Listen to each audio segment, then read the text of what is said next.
Hello students, welcome to my YouTube channel.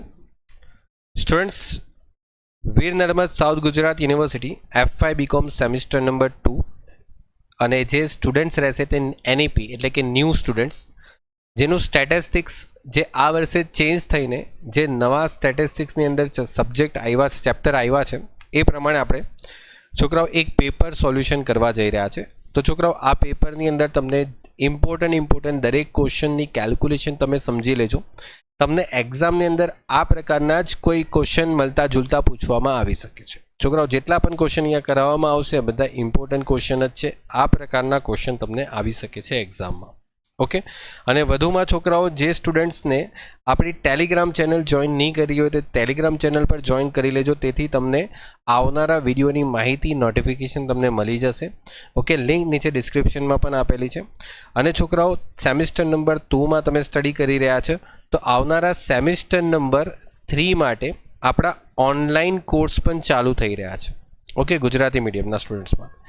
તો એને પણ તમે જો પેઇડ કોર્સમાં જોઈન થવા માંગતા હોય તો તમે ડેફિનેટલી અમને કોન્ટેક્ટ કરી શકો છો. તમને અમારો જે નંબર છે તે નીચે મળી જશે, તો ત્યાંથી મને કોન્ટેક્ટ કરી શકો છો વોટ્સઅપ પર, અને તમે ઓનલાઈન અમારા કોર્સને જોઈન પણ કરી શકો છો નેક્સ્ટ સેમિસ્ટર 3 માટે. તો સ્ટાર્ટ કરશું સ્ટુડન્ટ્સ. પહેલાં તો તમને 5 સવાલના જવાબ આપવાના છે જેના 10 માર્ક્સ છે. હવે શાંતિથી છોકરાઓ વાત સમજજો કે બે ચલ વચ્ચેનો સહસંબંધાંક આપેલો છે અને સંભવિત દોષ આપેલો છે. તો જોડકાની સંખ્યા શોધવાની છે. જોડકાની સંખ્યા એટલે એનની કિંમત તમારે શોધવાની છે. કઈ રીતે આપણે સોલ્વ કરીશું? તો જો સૌથી પહેલાં તો તમને દાખલામાં સહસંબંધાંક એટલે આર આપેલો છે. પછી તમારે PE પ્રોબેબલ એરર કહેવાય છોકરાઓ ઇંગ્લિશમાં, સંભવિત દોષ જે આપેલા 0.125. એન એટલે કે જોડકાની સંખ્યા શોધવાની છે. તો છોકરાઓ પ્રોબેબલ એરરનું સૂત્ર તમને ખબર છે શું આવશે? 0.67 બોલો 0.6745 બ્રેકેટમાં 1 માઇનસ આરનો સ્ક્વેર ડિવાઈડ બાય અંડર રૂટમાં એન. પ્રોબેબલ એરર એટલે 0.125 આપેલી છે.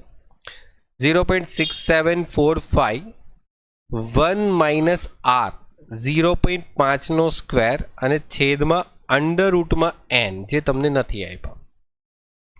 તો હવે છોકરાઓ 0.6745 અને પહેલાં જે બ્રેકેટમાં છે ને એનું સોલ્યુશન કરો. 0.5 નો પહેલાં સ્ક્વેર કરો એટલે તમે અહીંયા છે ને 0.125 બરાબર 0.6745 1 માઇનસ 0.25 ના અંડર રૂટમાં ડિવાઈડમાં એન. હવે અંડર રૂટ એન છે ને એ છોકરાઓ આપણે સામે લઈ લેશું, આપણે સામેની સાઈડ લઈ લેશું, ને સામેની સાઈડ લઈ જવાથી જે ભાગાકાર છે એમાં તમારા 0.125 ચાલ્યા જશે, એટલે આ છે ને એ ભાગાકારમાં આવી જશે. સમજાઈ ગયું? ક્લિયર?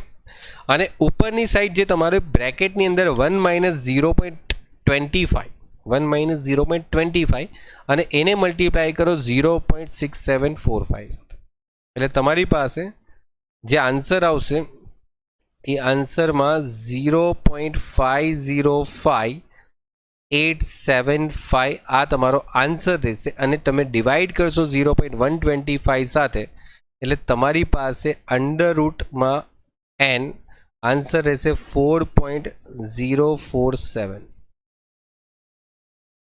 ઓકે, તો છોકરાઓ આટલો આન્સર આવશે. ત્યાર પછી છોકરાઓ તમારે શું કરવાનું છે કે આ જે એન છે ને એને સામેની સાઈડ 4.047 જાય એનો સ્ક્વેર કરી નાખો.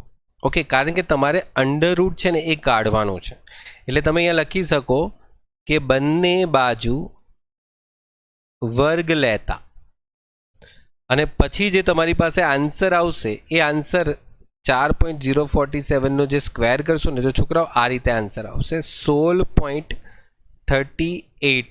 તો છોકરો એનની જ્યારે કિંમત તમે લખો ને તો ત્યારે હંમેશા એન છે ને એ પૂર્ણ કિંમતમાં લખાય, સંપૂર્ણ કિંમતમાં લખાય, એટલે એન ક્યારે પણ પોઈન્ટમાં નહીં આવશે. એનની જે કિંમત છે એ હંમેશા પૂર્ણ કિંમતમાં જ આવશે, 16, 17, 18, 19, કારણ કે એન છે ને એ નંબર ઓફ સંખ્યા છે.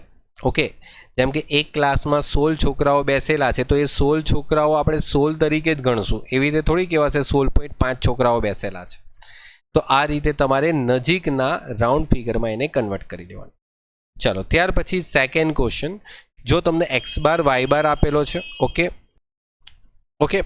ત્યાર પછી sx sy પણ આપેલો છે, r પણ આપેલો છે. તમારે y ની x પરની નિયત સંબંધ રેખા મેળવવાની છે. તો છોકરાઓ સેકન્ડ ક્વેશ્ચનમાં તમારે y ની x પરની નિયત સંબંધ રેખા, તો y ની x પરની એટલે તમારે byx શોધવાનો. શું શોધવાનો? byx. byx શોધવાનું સૂત્ર શું છે? જો તમને દાખલામાં r આપે ને તો byx શોધવાનું સૂત્ર તમારે r લખવું પડશે. મેં તમને શીખવાડેલું છે.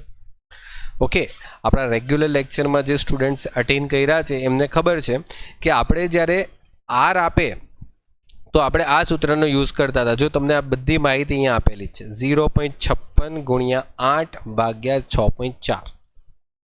ઓકે, એટલે અહીંયા લખીશ 0.56 ગુણ્યા 8 ભાગ્યા કેટલા હતા? 6.4. ઓકે, દાખલામાં તમને દરેકે દરેક ડિટેલ્સ આપેલી જ છે. જો ઓકે, તો આના પરથી તમને byx મળી છે 0.56 ગુણ્યા 8 ભાગ્યા 6.4, એટલે તમને આન્સર આવશે 0.7. આ તમારો byx થઈ ગયો. હવે તમારે એ શોધવાનું છે દાખલામાં y bar minus byx into x બાર. તો y બાર કેટલા છે દાખલામાં છોકરાઓ? y બાર છે 26.5 અને 30.4 x બાર છે. તો 26.5 પહેલા મૂકશું અહીંયા, 26.5 માઇનસ 0.7 ને બ્રેકેટમાં 30.4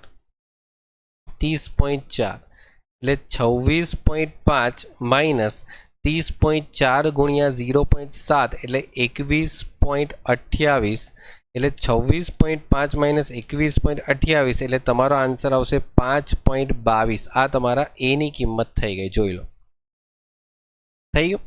અને તમારે નિયત સંબંધ રેખા એટલે y કેપ શોધવાનું છે. તો a plus byx into x, તો એ કેટલા છે? 5.22. byx ની કિંમત 0.7 અને x આપેલા છે. તો આ તમારા નિયત સંબંધ રેખા થઈ ગઈ. ડન. ચલો આગળ વધીએ નેક્સ્ટ ક્વેશ્ચન પર. માહિતી પરથી ખોટી આવૃત્તિ શોધો અને તે ઉપરથી આપેલી માહિતી સંગત છે કે અસંગત છે તે નક્કી કરો. છોકરાઓ પહેલાં તો આપણે ખોટી આવૃત્તિ શોધીએ. તો ખોટી આવૃત્તિ શોધવા માટે આપણને ખબર છે 2 ગુણ્યા 2નું એક કોષ્ટક બનાવવાનું આવશે આ રીતના. તો આ 2 ગુણ્યા 2નું આપણે એક કોષ્ટક બનાવી દઈએ. ચલો આ બની ગયું, જેમાં a આલ્ફા થઈ ગયું ને b બીટા થઈ ગયું. ઓકે, હવે તમને દાખલામાં શું આપેલા છે? a ની કિંમત આપેલી છે 300. તો આ a ની કિંમત 300 થઈ ગઈ. b ની કિંમત થઈ ગઈ 100. તો b ની કિંમત થઈ ગઈ 100. a b ની કિંમત થઈ ગઈ 120. તો અહીંયા 120 આવશે a અને b મળીને, અને n થઈ ગયા 400 જે અહીંયા આવશે. ઓકે, આ તમને ખબર હશે, આપણે રેગ્યુલર લેક્ચરની અંદર બધું શીખેલા જ છે. હવે છોકરાઓ જે બાકી બચેલી ખોટી આવૃત્તિ છે તે આપણે શોધવાની છે. તો કઈ રીતે શોધાશે? તો જો તમને ખબર છે કે આ બેનો સરવાળો તમારો કેટલો થવો જોઈએ? 300 થવો જોઈએ. એટલે a b વત્તા a બીટા જે છે એ મળીને તમારા a થવા જોઈએ, જે તમારી પાસે અહીંયા 300 છે. એટલે આ તમારી પાસે 120 છે ને આ a બીટા તમને નથી આપેલા દાખલામાં. તો છોકરાઓ વિચારી જો કે તમારો આન્સર શું આવશે. તમે 120માં કેટલા ઉમેરો તો 300 થઈ જાય. એટલે a બીટાનો આન્સર તમારે શોધવો હોય તો 300 માઇનસ 120 કરવા જોઈએ, એટલે 180. એટલે અહીંયા છોકરાઓ 180 આવી જાય. ડન. તો આ રીતે તમે બધી ગણતરી કરી શકો છો છોકરાઓ. પહેલી ગણતરી તો આપણે કરી દીધી. બીજી ગણતરી જો 400માંથી 300 જાય તો કેટલા રહ્યા? 100 રહ્યા. 400માંથી 300 માઇનસ કરીએ તો અહીંયા કેટલા રહ્યા? 100. 100માંથી 120 જો બાદ કરીએ તો અહીંયા કેટલા રહેશે? 20. તો ચાલશે. પણ છોકરાઓ 20 છે ને એ તમારા માઇનસમાં આવશે. એનું કારણ છે કે મારે છે ને આ બેનું ટોટલ તમારું કેટલું થવું જોઈએ? અહીંયા 100 થવું જોઈએ. ઓકે, એટલે છોકરાઓ અહીંયા છે ને 20 માઇનસમાં જશે તો જ 120માંથી 20 માઇનસ થશે તો 100 આવશે. હવે 400માંથી 100 માઇનસ થશે તો અહીંયા કેટલા ઘટે છે? 300. આ બધી ગણતરી તમારે બતાવી દેવાની છોકરાઓ. ઓકે, જે રીતે મેં તમને પહેલી એક ગણતરી બતાવેલી છે એ રીતે તમારે બતાવી દેવાનું. ઓકે, અને પછી તમારી પાસે જે અહીંયા ઘટે છે તેમાં શું ઘટશે? અહીંયા 300 છે, અહીંયા 180 છે, તો અહીંયા ઘટે કેટલા? તો 120 ઘટે. તો જ 180 વત્તા 120 એટલે તમારા 300 થાય. હવે છોકરાઓ તમારી પાસે આ જે સંખ્યા છે ને એ માઇનસમાં જાય છે. ઓકે, એટલે કઈ સંખ્યા ગઈ માઇનસમાં? તો આલ્ફા બી -20 હોવાથી શું લખી શકાય? તમારી પાસે જે માહિતી છે તે સંગત છે કે અસંગત છે? તો બોલે અસંગત છે. તો હોવાથી આપેલ માહિતી અસંગત છે. ઓકે, આવી રીતે પણ લખી શકાય, અથવા તો આપણે લખીએ છીએ કે આલ્ફા બી જે છે એ <0 હોવાથી આપેલ માહિતી અસંગત છે. આવી રીતે પણ લખી શકાય. ગમે તે એક રીતે લખશો તો કોઈ પ્રોબ્લેમ આવશે નહીં. ડન. એકદમ સિમ્પલ હતું છોકરાઓ. આ બધા ટોપિક આપણે રેગ્યુલર લેક્ચરની અંદર બહુ સારી રીતે શીખી ગયા છે, એટલે તમને ખબર જ હશે. ઓકે, ત્યાર પછી છોકરાઓ એક લાસ્ટ અહીંયા જે ક્વેશ્ચન બીજો આપેલો છે આજે, તેમાં શું છે કે નીચેના માહિતી પરથી તમારે જોવાનું છે કે આ કયા ઘટકોમાં મળે છે. મતલબ જે સામયિક શ્રેણીના ઘટકો હોય છે ને એમાં તમને ખબર 4 ઘટકો છે. ઓકે, તો તમને નીચેનામાંથી કયા ઘટકોમાં જોવા મળે છે? ઓકે, તો છોકરાઓ જો આમાં જવાબ શું આવશે? તો દરેક મહિનામાં પ્રથમ સપ્તાહમાં બેંકમાંથી ઉપાડ. છોકરાઓ તમે દર સપ્તાહ એટલે કે દર અઠવાડિયે તમે જો બેંકમાંથી ઉપાડ કરો તો એ એક જાતનો મોસમી પરિબળ થઈ ગયો, એટલે મોસમી ઘટક થઈ જશે. અહીંયા લખશો મોસમી ઘટક. ઓકે, ધ્યાન રાખજો છોકરાઓ, અહીંયા શું લખવાનું? મોસમી ઘટક. અને ત્યાર પછી રમખાણો યુદ્ધ દરમિયાન જે દૂધ અને શાકભાજીના ભાવમાં વધારો થાય છે. હવે છોકરાઓ રમખાણો એટલે કે યુદ્ધ દરમિયાન, બરાબર, કોઈ બે દેશો વચ્ચે યુદ્ધ થઈ જાય તો પછી શાકભાજી, દૂધ ને બધા ભાવમાં વધારો થઈ જાય. તો આજે યુદ્ધ થાય, રમખાણ થઈ જાય, બરાબર, હુલ્લડ થાય, આ બધું કંઈ આપણને મતલબ ખબર પડશે કે આ તારીખે જ રમખાણ થશે. ઓકે, તો આ જે બધા ઘટકો છે એ શું રેગ્યુલર આવે છે? નહીં, એ ઇનરેગ્યુલર આવશે. ઓકે, એ અનિયમિત છે. ઓકે, તો આને શું કહેવાશે? અનિયમિત ઘટક. અનિયમિત ઘટક. ઓકે, તો આ અનિયમિત ઘટક થઈ જશે ને આ મોસમી ઘટક થઈ જશે. ડન. આ ધ્યાન રાખજો. ચાલો, ત્યાર પછી આપણે આગળ વધીએ. તો 10 જોડી માટેનો ક્રમાંક સહસંબંધ આપેલો છે. પાછળથી જાણવા મળ્યું કે એક જોડીનો તફાવત 6 ના બદલે 9 ભૂલથી લેવાઈ ગયો છે. તફાવત સાચો 6 છે ને ખોટો એટલે 9 ભૂલથી લેવાઈ ગયો છે. તો ક્રમાંક સહસંબંધકની સુધારેલી કિંમત શોધો. મોસ્ટ ઇમ્પોર્ટન્ટ સવાલ છે છોકરાઓ. તમારી પાસે n કેટલા છે? 10. 5મો સવાલમાં. ત્યાર પછી તમને r જે છે આપેલો 0.3. તમને ખબર છે કે સાચો તફાવત કયો છે? સાચો તફાવત જે છે એ તમારો 6 છે અને ખોટો તફાવત જે છે એ તમારો 9 છે. તો હવે તમારે ક્રમાંક સહસંબંધ શોધવાનો છે. તો પહેલા છે ને આપણે ભૂલ શોધવાની છે. 1 - 6 સિગ્મા d² છેદમાં n - 1. r કેટલા છે? 0.3.